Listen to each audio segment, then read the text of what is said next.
In the year 2017, Team Salvato released a game called Doki Doki Literature Club. Doki Doki Literature Club is both an anime dating simulation game as well as a psychological horror. Um, and what the game does is it subverts the player's sense of themselves and the sense of control that the player has in the game. So I'm going to be exploring that today.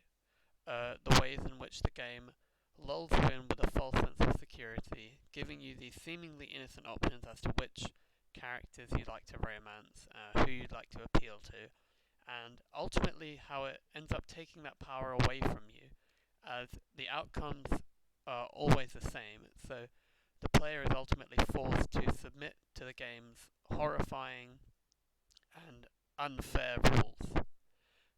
So we're going to be looking at this scene, a suicide scene from Doki Doki Literature Club.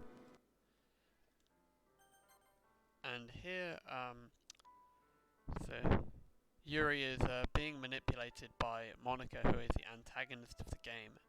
And the game does hint at this when you read what Yuri's saying. And there are some quite significant quotes here.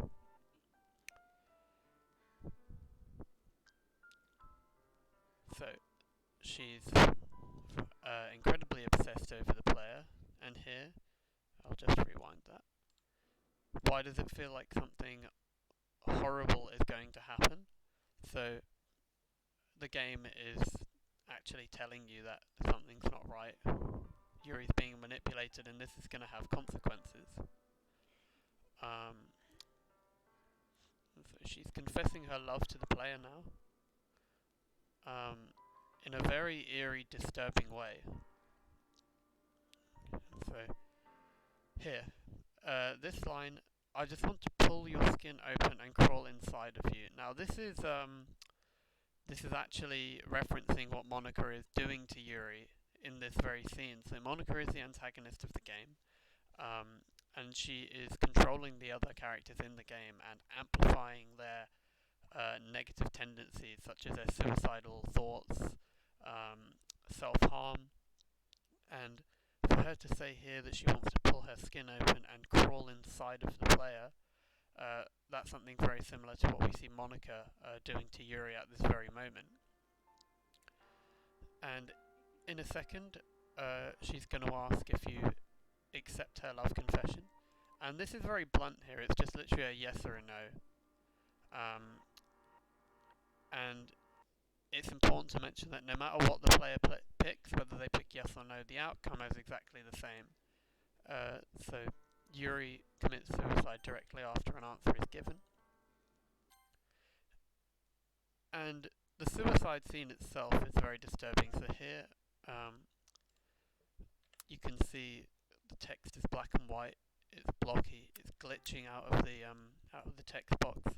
So that's a clear indication that Yuri is not in control of her own actions. And here, she has a big smile on her face as she takes the knife and stabs herself 3 times. And this juxtaposition is reminiscent of the juxtaposition between psychological horrors and dating simulation games. Obviously this game combines both genres, and there's a clear juxtaposition there. And yeah, so we see the way that Yuri has presented herself and the way that she has put the player through this emotional distress. This is reminiscent of the yandere trope. Now, the yandere trope is commonly used in Japanese themed games or animes, and it's described as someone who is lovesick and has been driven to insanity by extreme obsession or love, thus resulting in abnormal behaviour if not violence, which is exactly what we see here. Yuri falls in love with the player and confesses her love, and ultimately as a result commits suicide.